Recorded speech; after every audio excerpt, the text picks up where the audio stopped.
Hey, everybody, and welcome to another episode of Played with Meg and Mike. We just got out of Tribal Council with Tendua, their third of the merge. And the player who was voted out, unfortunately for her, and the third woman in a row on the jury is Sharon. Sharon, the ultimate survivor up to this point. I think you've had to work the hardest to stick around. What happened today? Do you feel you just ran out of time, or talk a little bit about why you're here? Well, it was super quiet after Monday night's challenge, and so I've learned when it's super quiet, that's a huge indicator that your time is up. And so I tried to talk to the people that I trusted and try and get a feel out for kind of where people's heads were at and do what I can. But to be honest, it feels like I have been the one that's been voted out for about a month now. So it's kind of like, I don't think there was anything I could have done to change people's minds. This is something that was wanted a long time ago, and it was just, I guess. Why do you think that is? Because it's surprising to me that you would be targeted so hard by everybody. I think it's a combination of a couple things. Like, I think there were certain people that expected me to align with certain people, and I didn't. Name names. So when I originally started the game, I wasn't aware that it would be like old versus new. So when I found out I wasn't going to be playing with a lot of Kobara who I actually knew, I was a little worried because I was going onto a tribe where I knew nobody. And I'm a very shy person when it comes to people I don't know. Like, if you know me, I am chatty Cathy. Like, I am in your face. I'm very outgoing. I'm very like feel the spotlight. Like, I'm here to party. I'm like a good time. But if I don't know you, it takes me a while to kind of like drop those walls. So when I first started the game, the only like acquaintances I knew was Wayne and Damien from like back in high school. Again, like, I haven't seen or talked to either of them like in 20 years. Like, it's 2003 is when I graduated high school, right? So I had joined a one-on-one alliance with Wayne, Damien, David M, and John T. And so I really tried to kind of work with them to kind of see what other people were feeling. It became very clear that Damien and Wayne had their own strong game going, and I was kind of, rumors and lies about me kind of were formed to make that game strong.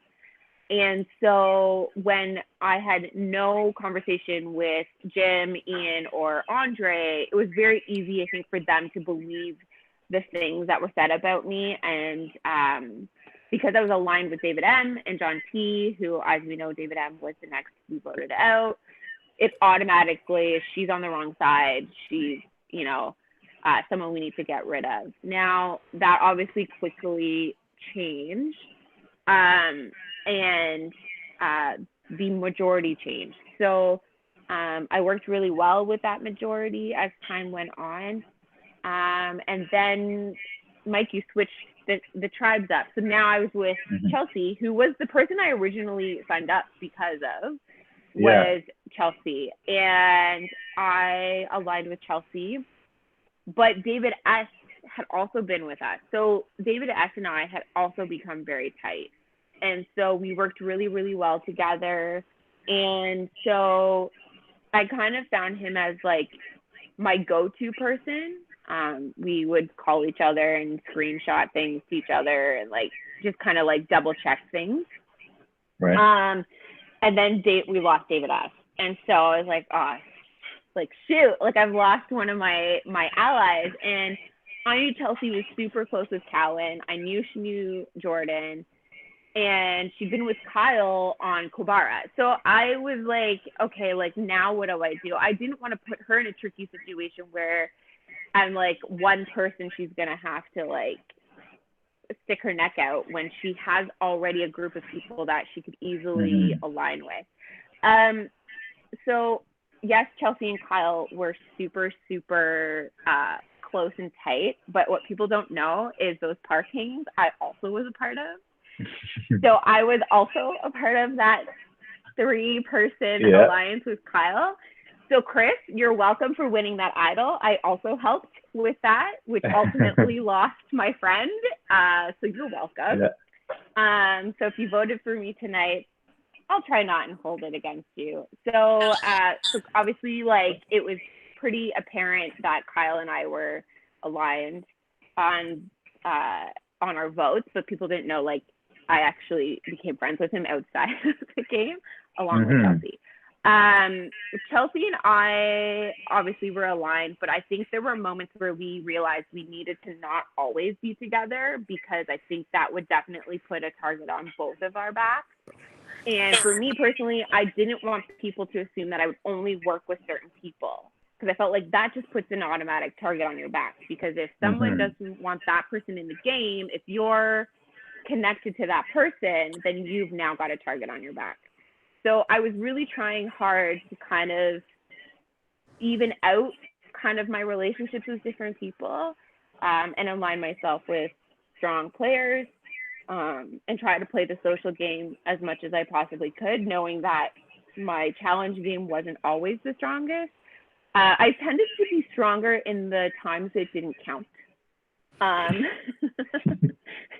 In the moments where it didn't win me anything or didn't count for anything, it seemed to be when I, like, nailed it. So that kind of sucked.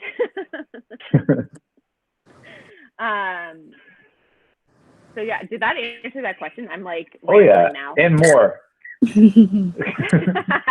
I'll pull out more names if I need to. I've got nothing to lose at this point. Well, who do you want to get voted out next? Name that name.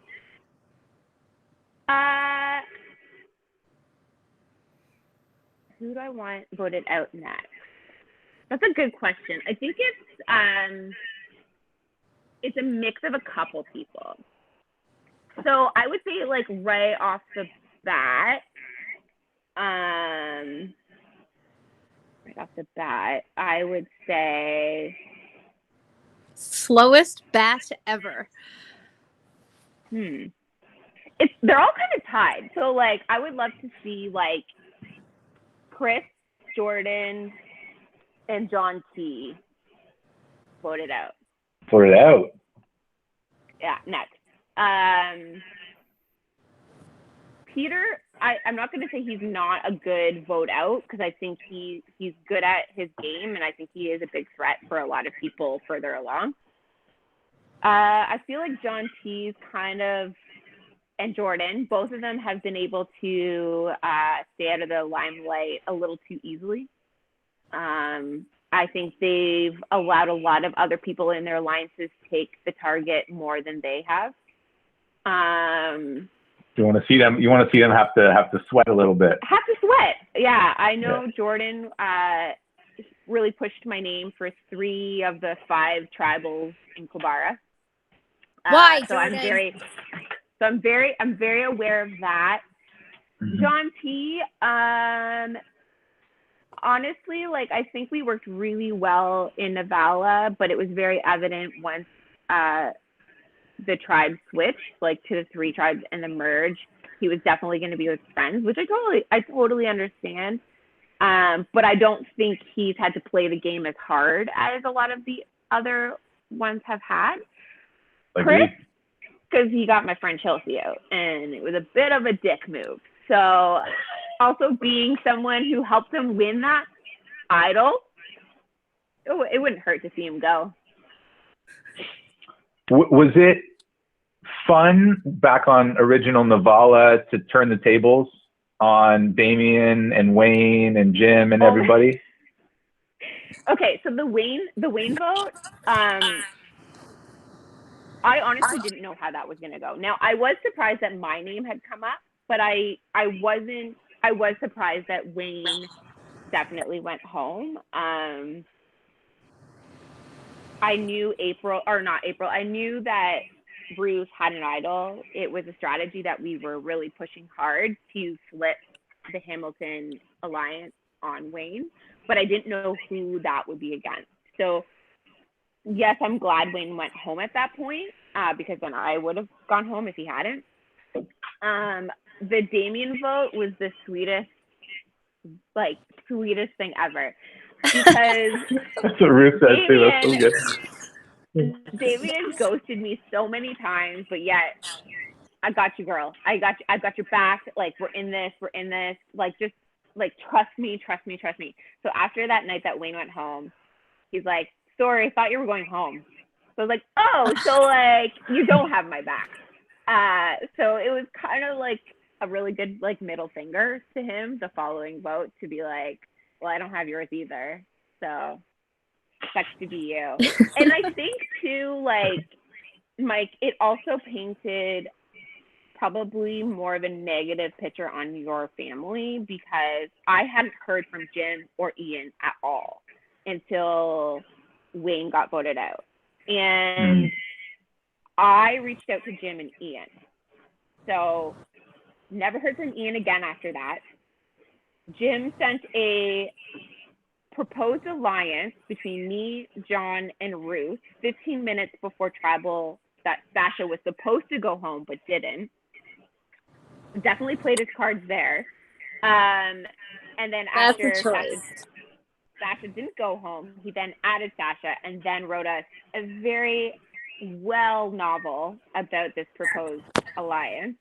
How long was it? Like, how many times did you have to scroll on your phone? Did you have to click see more? You know when it says read more? Yeah. I had to hit that. Yeah. And like, welcome to my life. Me, John, and Ruth are like, who's responding? Like, I'm like, I'm not responding. They're like, I'm not responding. Okay.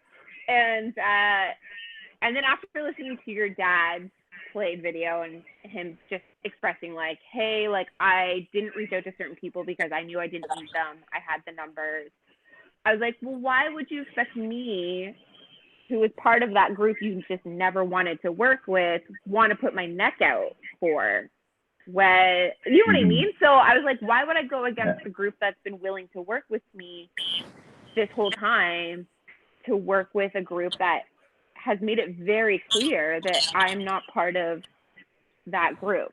So yeah, we've talked about it before. You know, they were overconfident, and maybe because it was my game, you know what I mean? Where there's like, well, there's a bunch of us in here. We were so selfless to vote Ross out, right? That everyone's gonna love us now. And we're not going to have to work hard, and that bit them in the butt, but it also kind of put you in that position to be in power. And then probably out of everybody, you got everybody on Nabala because of how many losses there were. You still ended up in the best position, probably out of the 6 of you that made it out. Yeah. And then Chelsea going home must have just been a huge surprise. Yeah, I did get a message from both her and Kyle, like, right before Tribal that she was going home, and I contemplated whether I was going to join Tribal or not, but I did anyways, and just tried to keep a straight face the whole time, and just, like, pretty much drank a lot. I think the frustration was I couldn't help her. Like, I couldn't be a part of a solution to get her out, because I honestly didn't believe she deserved what she got. I think she put herself on the line a few times for her friends, and I think she definitely got the raw end of the deal on that one. I think she got perceived a certain way that she wasn't. Like a lot of people in this game have been perceived a certain way that they're not. And so when you know someone outside of the game, and then you see how they're perceived in the game, and then it kind of backfires or like just becomes negative, as a friend, it's hard to watch that.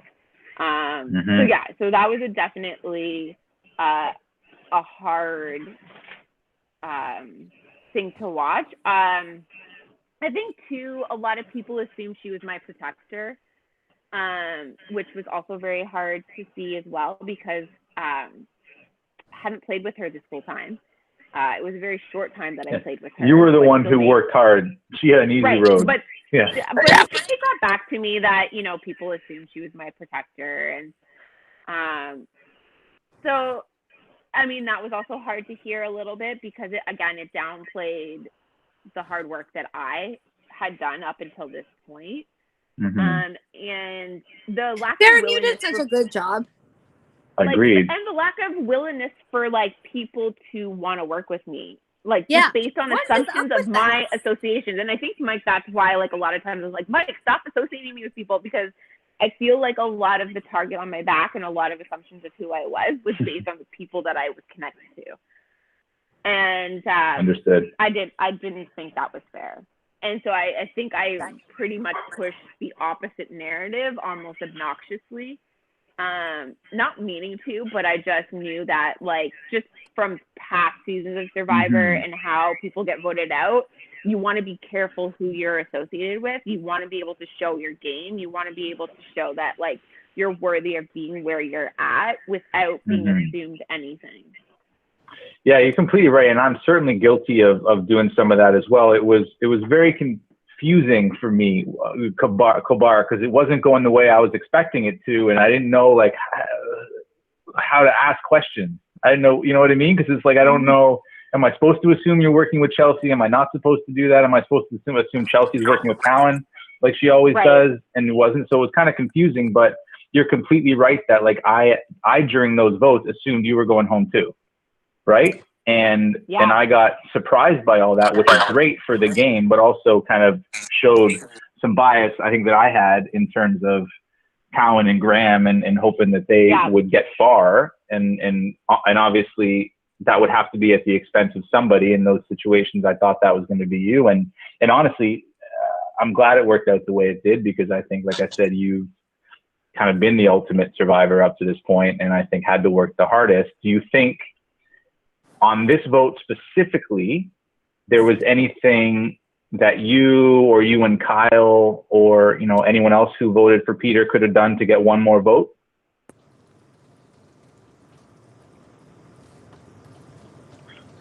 No, again, I think me getting voted out actually, like a lot of me being on the block in the past, had actually nothing to do with me. It had to do with my associations and my perceived associations and my perceived game. So I don't think there was anything that was going to take me off the block, per se. At this point of the game, like, the numbers are so small. So, like, the trust factor is very, very limited. So, like, I'm not just going to go out on a limb on someone I've barely talked to this whole game versus the people that I've kind of worked with along the road. And from my knowledge, everyone but one person didn't follow through with their word. And I mean, he pretty much spilled it out tonight in his answer to your question. Who? John T. We had made a pact that no matter what, we would not vote for each other. We wouldn't necessarily stand in the way of being voted out, but at least we'd either give a heads up or just like not vote for each other. We had been since day one an alliance of like an individual alliance. But I did get word earlier today that he was not going to be honoring his alliance with me. But I was very vocal that I would not vote him today. So yeah, so that's probably why he's in the top 3 for me to like vote out. Do you feel that by voting for you and Peter, the rest of the tribe kind of played it safe this week and just went with like some of the obvious votes? Oh, absolutely. Absolutely. Because Peter and I have been up on the block pretty much every merge tribal. So it's like, okay, well, let's just try and get the 2 that have been up the most. Why put a target or spotlight on the rest of us? So I think it wasn't shocking. Like, as I said, I'm like a cat. I was waiting for my 9th live to end. Well, April mentioned something in the tribal council video that last week was so stressful with those 2 votes that maybe a lot of people were looking to just kind of take a step back and breathe and just do something that wasn't going to rile everybody up. And I think that's what happened. But do you think that there would have been better moves or smarter moves for, not necessarily individual people, but just in general, for players to consider? Yeah, I think there was definitely opportunity to take out some of the backseat players who really aren't contributing anything other than a vote for tribal. But I mean, if you're good at your strategy and good at your game, like, that's not really going to make a difference down the road. I think the people that are willing to strategize and make big moves with you are the people you want to keep going with you. The people who are just kind of just do what they're told, like, that works, but they're not necessarily going to help you strategize to make big moves necessarily. I think there could have been a better choice of people to vote out for this vote, at least. Well, I just added it up. So you've received 24 votes over the course of the game. I didn't add everybody up, but I assume that would be the most up to this point. Yeah, I think I've gotten the most votes and been to the most tribals. Yes. Can I please get an award for that? Yes, you can. I wanted to ask, like, just from a personal standpoint, I know it's a game, and I know that I just wanted to kind of ask, like, how does it feel to get voted for by other people to leave the game? Is there a feeling, or is it just like, it's just a game, I don't really care?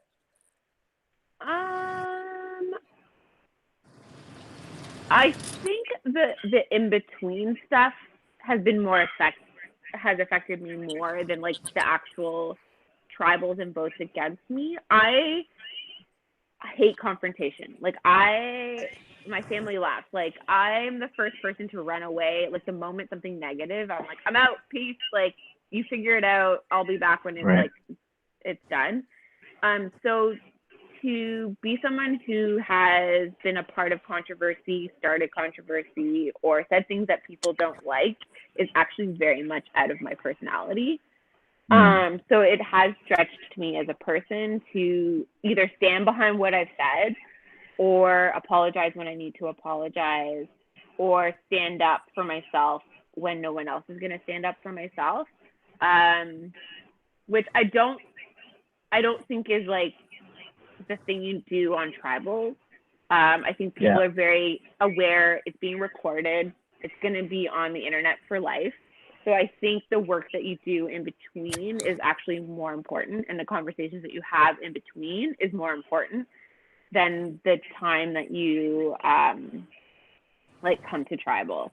So I think on a personal level, I don't want to say I've necessarily been attacked, but I definitely feel like I've had to stand up for myself more than I should, and I've had to explain myself a little bit more than I should, which is fine. Like, I mean, that's life, right? Like, and I feel like I've had to stand up for other people because I don't appreciate the perception and the narrative that other people have been perceived.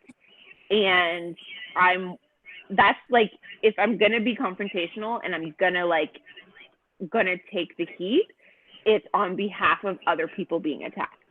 So if I feel like someone else is being attacked, or someone else is, like, kind of not being understood or respected the way that I think they should, then I will voice my opinion.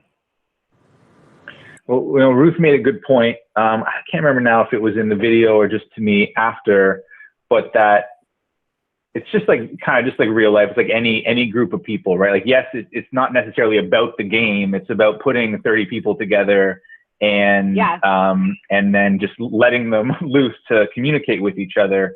But do you have any advice for people in the game or out of the game, but specifically with how to communicate or how to talk? Just anything you'd want to share in terms of what you'd learned and how people should, communicate with each other? I think first and foremost, I think you should have a little bit more grace. We don't know people's backgrounds. We don't know where people are coming from. We don't know the situation that they're, like, currently living in. or dealing with when they might react or say something to you in the moment. So I think like definitely having a bit more grace for people. I think also giving people the benefit of the doubt and not just like quickly making an assumption about something that's being said, especially over text, because text, you have no tone, you have no body language, you have no like face to face, you have no like real other than words. Like you don't necessarily understand everything that's in between the lines, especially with someone you don't know. I think just giving people the benefit of the doubt. I think something that I appreciated early on in the game is a lot of phone calls, because I feel like once you talk to someone on the phone, that you can kind of understand who they are as a person, and it's not just someone hiding behind a computer screen or a cell phone screen. So I think just like trying to interact as much that way as possible, I think will give you a better understanding of like where people are at. And yeah, just like communicating, I guess, as much as you possibly can. I also think there's, and like I am saying this to myself, not airing your dirty laundry for everybody to see. I think if you have an issue with one person, you deal with it with that one person. If you have to bring like you, Mike, into it, then bring you into it. I think there was a lot of unnecessary drama that escalated multiple times throughout this game that I think made people come across a certain way, and they're not necessarily that way. And then you put other people who are not associated to this problem in a very uncomfortable situation, especially with people they don't know. And so that also affects your game, because that affects people wanting to work with you or not work with you and like pick sides. So I think just being aware of like playing the victim card when you really aren't always the victim. It just could be a miscommunication or just a bad timing in when you approach someone after like something doesn't go a certain way. And I know like me and you, we had a bit of an I was just thinking about it. Yeah. Argument about my question, and about the table of elements, about if a symbol is an element. I'm just or just a symbol. Out of every like 10 people I've asked, I would say 7 of them understood it the way I did, and maybe only 3 of them understood it the way you did. But here's the thing. Maybe only is a very scientific number, so percentage. But my approach, the way that I did it was I wanted my tribe to understand that I tried the best that I could to answer to the best of my ability. And that if they saw it the way that I saw it, that we collectively could come to you and be like, hey, Mike, we all understand it the way that she understood it. Is there any way, you could like, see, like I was really trying to win for our team. And it wasn't to get into an argument with you, which I don't really think it was. As I said, if we had it in person, we would have been laughing at each other while having the conversation. Yeah. And I know your dad was not happy with me about that. And I think that also painted a picture of who I was, and that's not who I am. And it just like put another like knife into like the already non-existent relationship that Jim and I had, as well as Ian. And I do appreciate like April and I throughout this whole thing have always been very like pleasant and civil and like one-on-one with each other. And she gave me a heads up like, hey, here's what's being said, just want to give you a heads up. And I immediately came to you after that and said, Mike, if I crossed the line, like I'm so sorry, that wasn't my intent. If you know what I mean, like I came to you right away separately. And I know some people said, oh, you should have taken it separately. And yeah, I could have taken it separately. But again, it was a team thing. So I wanted the team to understand that I wasn't dropping the ball and that I was going to fight for why I answered the way I answered. Yeah, and it makes sense, you know, in 2 things, right? Like the same way that you were trying to kind of get your team to kind of band together and fight the good fight. I knew the whole time that Kobara would be doing the same thing, that they would all agree that it would only be counted the other way. So if I make you guys happy, I'm going to make them unhappy.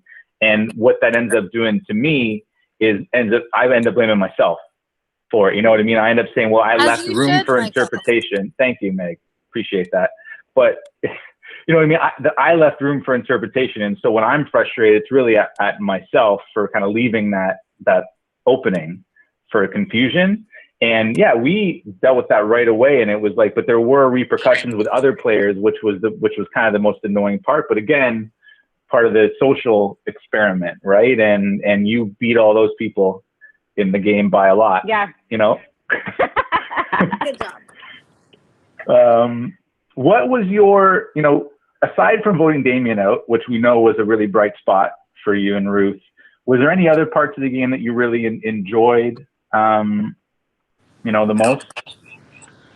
Yeah, like I enjoyed getting to meet people that I didn't know. I enjoyed reconnecting with people that I haven't really talked to in a long time or seen in a really long time. This is a game that I know that you've hosted for many, many years, and just with my work schedule, it just never seems to work. So I was like super happy to be able to be a part of something that I've been watching for a long, long time. So the Damien vote was definitely a highlight of mine. Another highlight of mine was probably, I'm trying to think, Cowan. I was going to say that. I knew that's where you were going to go.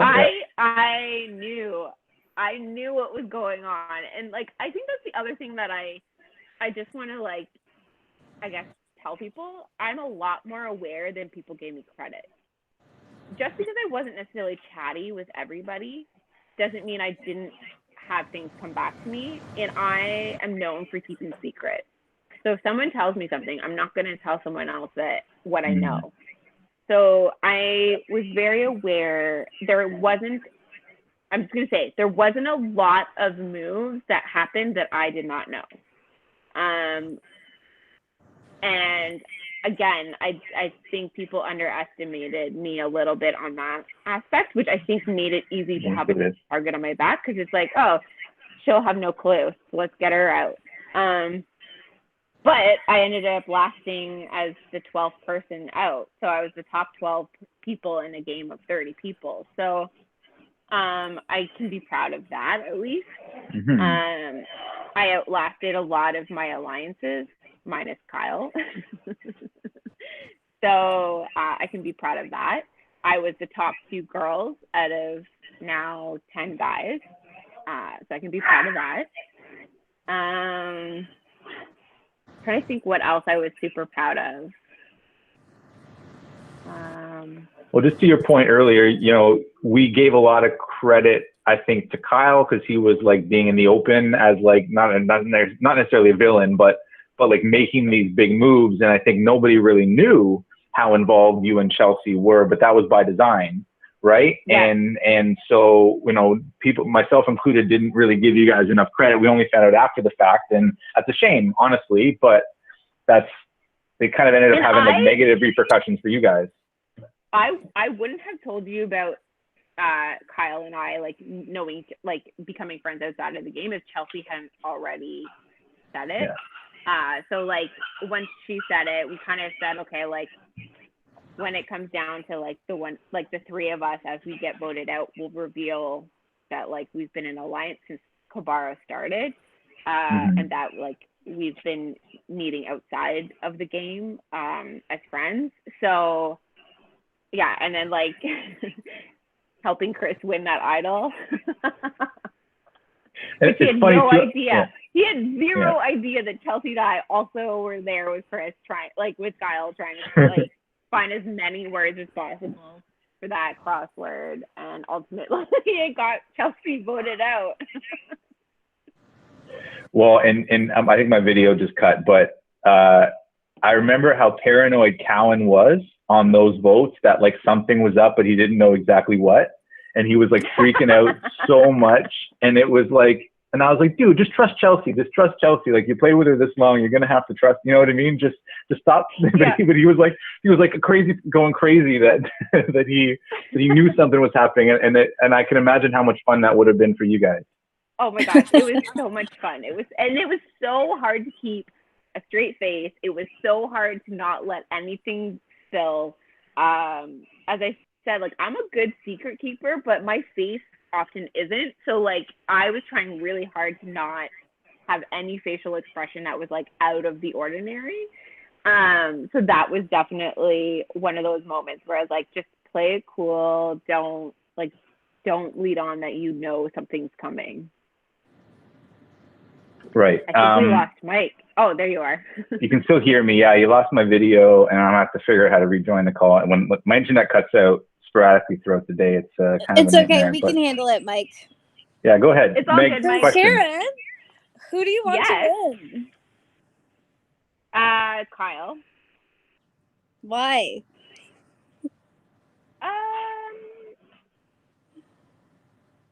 Oh my gosh, sorry. So I just got a message from John T. Great game, Sharon. Sorry, I had to vote you today. So I told you. Confirmed. I knew. Confirmed. Best Saba. Yeah, so John T needs to go. April's like, I'm the last girl. Anyways, sorry, Meg, what was your question? Why you want Kyle to win? I think he's played a pretty strong game. Like, I think he has done the social game pretty well. I think he's done the challenge game really well. And I think he's also aligned himself with people that nobody expected him to align with. Like, I don't think he pigeonholed himself with people that he knew. And I think that's a very easy thing to do in this game when you know a lot of people, is to just go to the people you know. I know often the Bastards are known for, like, voting together all the time and not changing up their game. But you're never going to have different results if you don't change those results, right? If you don't change that kind of pattern. So I think Kyle would be a good winner. If I was going to lead up to that after Kyle, I would say April. I think she's played a really strong. Kyle has any other secret alliances on the go? Because it seems like, it's all working out pretty well for him. Well, I think he would be smart to have other alliances. Like, I do think it would be smart. Like, and that's the thing. I also had other alliances too. So, like, I don't think it's wise to put your eggs all in one particular basket, because the longer you're in the game and the smaller the numbers go, like, at some point someone's gonna have to turn on you. So, like, you definitely have to, like, maneuver yourself. And, like, honestly, it wouldn't make sense for Kyle to put to 100% rely on me as one person if he can align himself with another group of people to keep himself in the game longer. Like, that's a smart move to do. And I think that would be a wise direction to go, which is kind of what I've done along the way. So it got me to this point. But I think Merge, you've seen the last couple tribals. It's been a bit of a shit show, and a roller coaster ride. So I think Kyle's played a really good game, and I think April's also done the same thing. So if I saw April and Kyle as the top two, I would be happy with that. That'd be a solid top two. Mike's back, but he can't talk because his video and his audio won't be synced, so it's just us. So anything you want to say about Mike? What do you think about Mike making this game? It is one of the best social experiments I think he could ever do. When I was in university, one of my favorite classes was psychology, and I feel like Mike is living out every psychology book I've ever read. Do I need therapy? I think yes. Do I need AA? So does he, I think, maybe. Probably, because I think my alcohol consumption has definitely doubled. Yeah, like, I think it's a fun game because we're all doing it with nothing gained out of it. We're just doing it for the love of our friend Mike. Like, I think at the end of the day, we all love our friend Mike, and we know how much fun it is for him, and so we're willing to put our friendships on the line for his pure entertainment. True. So for your own entertainment, you're gonna keep watching? Gonna stay tuned into the game, see what happens? She has Oh, to. absolutely. Yeah, Well, now I'm the jury, right? Like I definitely have to keep my eyes on like all the remaining people. Yeah. What do you want to so see from the players? What kind of a game? Like, what's going to make you vote for somebody? I think stepping out of people's boxes. I think like it's been pretty predictable up until this point. Like there's been some curveballs here and there, but I think for the most part, it's been pretty predictable. And I think the way that the game is ending has happened before. And so it'd be nice to kind of see that not happen,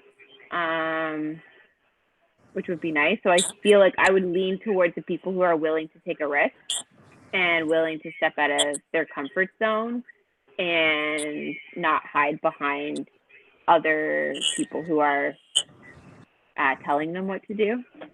Yeah. Good answer. Mike, is there anything else you want to cover? Mike, we can hear you. I know. I'm going to try and hang up and then just use my computer audio and see what happens. Maybe this works now. Can you hear me? Yep. Cool. Meg, ask your media question or whatever it is.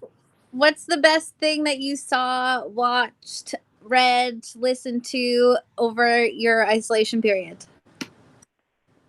So I'm huge into podcasts, so I definitely knew that this question was coming. So I'm just looking at my library. Wondery has a lot of really good podcasts, and Chelsea and I have definitely obsessed over a lot of those podcasts. So the one that I'm currently listening to is called Guru, and it's basically about this guy that was basically a self-help motivational speaker.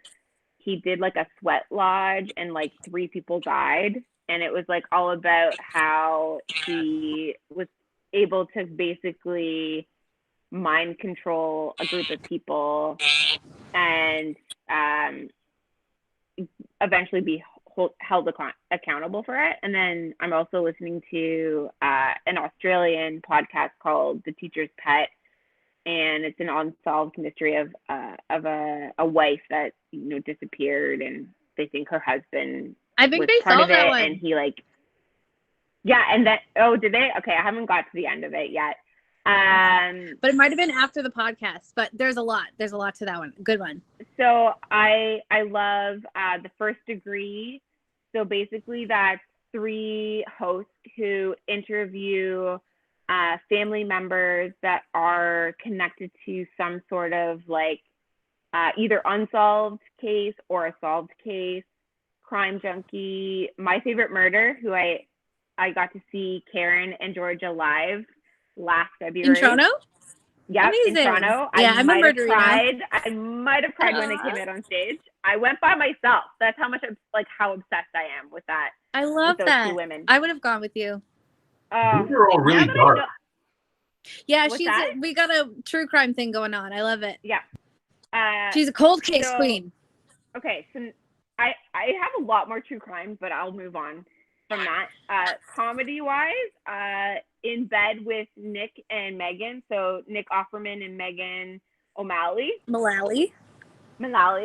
And they're really hilarious. I love Whitney Cummings, her podcast. Conan O'Brien Needs a Friend. That's a good one. Sibling Rivalry. So that's with Kate Hudson and Oliver Hudson. They interview siblings in the it could be in the industry or not in the industry. It could be like sports. It could be an array of different genres.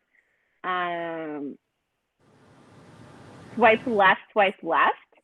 It's a New Zealand podcast, and it's just crazy, like either dating stories or embarrassing stories of like people in like weird situations. That's a really a good one. I'm trying to think. You have good taste. Dying for Sex. That's a good one. Meg, I think you'll enjoy that one. office ladies.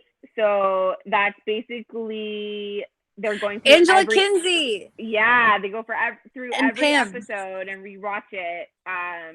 Mike, literally, I could go on with my podcast. I said no gifts. It's Yes. Yep. Yeah, Meg. I love you, one. Sharon. I'm so sad that you got voted out. What a bunch of turds. Yeah, Small Town Dicks is another good true crime. Trying to think. Someone Knows Something. CBC, really good. Amazing. Do You Need a Ride? That's with Karen Kilgariff and Chris Fairbanks. They're both comedians. They give comedians rides to the airport, or they just banter back and forth. I've had to pull over because I'm crying because I'm laughing so hard. What else? Oh my gosh, there's I have so many on here. American Innovations, Dirty John, Bad Batch, Dr. Death, Over My Dead Body, The Dating If you're Game watching Killer. this, you should be writing these down because these are all great suggestions. Stuff You Should Know, Anna Faris, Unqualified. What I love about her podcast is they take in phone calls from actual people and give them love advice. So whoever the guest is part of this love advice, and it is hilarious and horrible all at the same time. Those were all really great suggestions and some reminders for some things that I wanted to check out. So thank you. You're the best. When the Survivor TV show comes back, do we need to make a podcast? Maybe. Yes.